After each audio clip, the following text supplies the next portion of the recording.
এবার চলে যান আপনারা।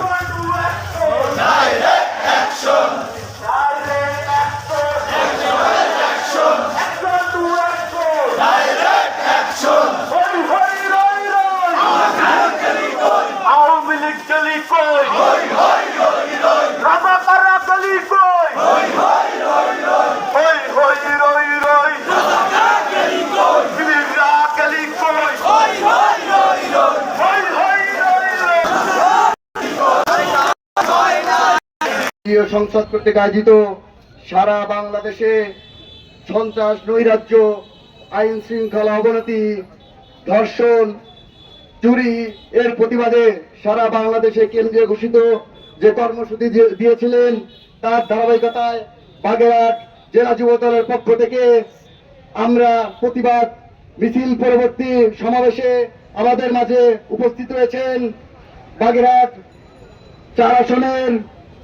3 আসনের এমপি নমিনি আমার প্রাণপ্রিয় বন্ধুবার সহযোদ্ধা বাগেরহাট জেলা ছাত্র দলের সাবেক সহসভাপতি মেহেদী হাসান মিঠু উপস্থিত রয়েছেন বাগেরহাট সরকারি পিসি কলেজের সাবেক ভিপি কাজী ইসমাইল হোসেন জ্যোতি সহ আমার জেলা ছাত্র দলের সদ্য সাবেক সহসভাপতি, সাধারণ সম্পাদক, যুগ্ম সাধারণ সম্পাদক, এছাড়া যুব দলের বিভিন্ন ইউনিটের নেতৃবৃন্দ সহ সবাইকে জানাই বাংলাদেশ জাতীয়তাবাদী ছাত্র দল যুব দল বাগেরহাট জেলা শাখার পক্ষ থেকে সংগ্রামী শুভেচ্ছা, বিপ্লবী অভিনন্দন।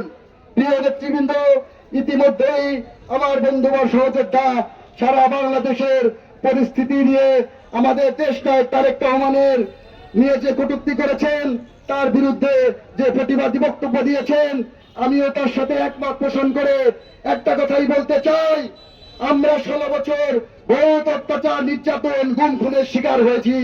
তারপরও সুদূর প্রবাসে থেকে আমাদের নেতা, আমাদের অভিভাবক তারেক রহমান এই বাংলাদেশকে সুসংগঠিত করার জন্য, বাংলাদেশের গণতন্ত্র পুনরুদ্ধার করার জন্য অক্লান্ত পরিশ্রম করে এই স্বৈরাচার শেখ হাসিনাকে এই দেশ থেকে বিতাড়িত করেছেন। স্বৈরাচার বিতাড়িত হইল তার সেই প্রেতাত্মারা রয়ে গেছেন। আমরা বলতে চাই, আমাদের নেতা তারেক রহমানকে নিয়ে যদি কোনো ষড়যন্ত্র করেন, বাংলাদেশকে নিয়ে যদি কোনো ষড়যন্ত্র করেন, আমরা বাগেরহাট জেলা যুব দল তা প্রতিহত করে দেব।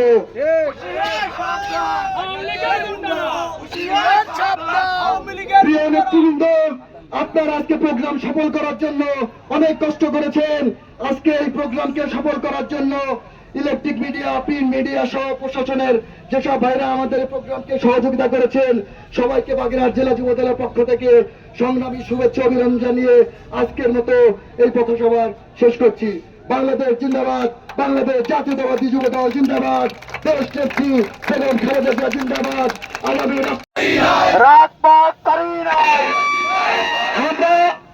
আমরা বেশিক্ষণ সময় নিব না, আজকে বক্তব্য দেওয়ার কিছু নাই। আমার সামনে উপস্থিত বাগেরহাট জেলার সকল ইউনিট থেকে বাগেরহাট সদর, কচুয়া, মোড়লগঞ্জ, শরণখোলা, ফকিরহাট, যাত্রাপুর, রামপাল, মোংলা সহ সকল ইউনিট থেকে আগত নেতৃবৃন্দদের আমার পক্ষ থেকে এবং বাগেরহাট জেলা যুব দলের পক্ষ থেকে সংগ্রামী শুভেচ্ছা। আমি আজকে এই সমাবেশের মাধ্যমে, এই বিক্ষোভ মিছিলের মাধ্যমে শুধু একটি বার্তা দিতে চাই, এই সমাবেশ বা এই বিক্ষোভ মিছিল কোন সাধারণ মিছিল নয়। আপনারা দেখেছেন 5ই আগস্টের পরে বাংলাদেশ জাতীয়তাবাদী ছাত্র দল নিয়ে কথা বলা হয়েছে, তাদের নামে মিথ্যা আলোচনা করা হয়েছে, বাংলাদেশ জাতীয়তাবাদী যুব দলের পরে মিথ্যা অপপ্রচার করা হয়েছে। আমরা চুপ ছিলাম, কারণ বাংলাদেশ জাতীয়তাবাদী ছাত্র দল এবং বাংলাদেশ জাতীয়তাবাদী যুব দলের সাংগঠনিক অভিভাবক আমাদেরকে নির্দেশ দিয়েছিল, তোমরা ধৈর্য ধরো, সাধারণ মানুষের যেন কোনো ক্ষতি না হয়, সাধারণ মানুষ যেন বিরক্ত না হয় তোমাদের কোনো প্রোগ্রামে, এই জন্য আমরা কোনো কথা বলি নাই। কিন্তু ওরা মনে করেছিল এই নীরবতাই মনে হয় আমাদের দুর্বলতা, তাই আমাদের সম্পর্কে বলতে বলতে এক পর্যায়ে বাংলাদেশ জাতীয়তাবাদী দল বিএনপি বর্তমান অভিভাবক দেশনায়ক তারেক রহমান সম্পর্কে তারা বলা শুরু করেছে। আমি আপনাদেরকে বলতে চাই, যদি আপনাদের ভাইরাল হওয়ার স্বপ্ন থাকে তাহলে পরিমণিদের মতো নায়িকাদের নিয়ে কথা বলেন, চোরমার পান খাওয়া পীরকে নিয়ে কথা বলেন, মেনে নেব না।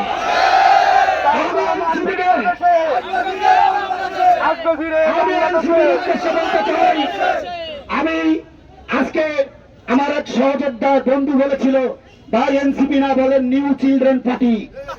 এই নিউ চিলড্রেন পার্টির উদ্দেশ্যে আমি বলতে চাই, 1988 সালে এই বাংলাদেশে জনাব তারেক রহমান বাংলাদেশ জাতীয়তাবাদী দল বিএনপির একটি কর্মী থেকে তার রাজনীতি শুরু করেছিল। 37 বছর এই বাংলাদেশের মানুষের অধিকার প্রতিষ্ঠা, এই দেশের গণতন্ত্র রক্ষার জন্য রাজনীতি করেছেন। আজকে তোমরা ভাইরাল হওয়ার জন্য তার সম্পর্কে আজে বাজে মন্তব্য করো। তোমাদেরকে বলতে চাই, আজকে তোমরা যারা মাইক ধরে কথা বলো, তোমাদের বাপেরও অত বয়স হয় নাই যেটা তারেক রহমানের রাজনৈতিক দল।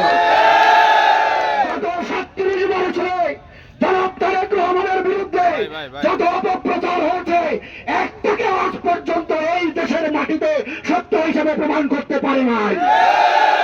আমি তোমাদেরকে বলতে চাই, তারেক রহমান তার সুযোগ ছিল বাংলাদেশের সর্বপ্রথম নির্বাচিত রাষ্ট্রপতির সন্তান তিনি, বাংলাদেশের 3 বারের প্রধানমন্ত্রীর সন্তান তিনি। তিনি চাইলে এই স্বাধীন বাজেট জয়ের মতো বিদেশ উদ্যোক্তা হতে পারতেন, কিন্তু তা হননি। এই বাংলার মানুষের জন্য, এই দেশের গণতন্ত্র রক্ষার জন্য উনি অত্যবধি লড়াই করে যাচ্ছেন। স্পষ্টভাবে বলতে চাই, স্পষ্টভাবে বলতে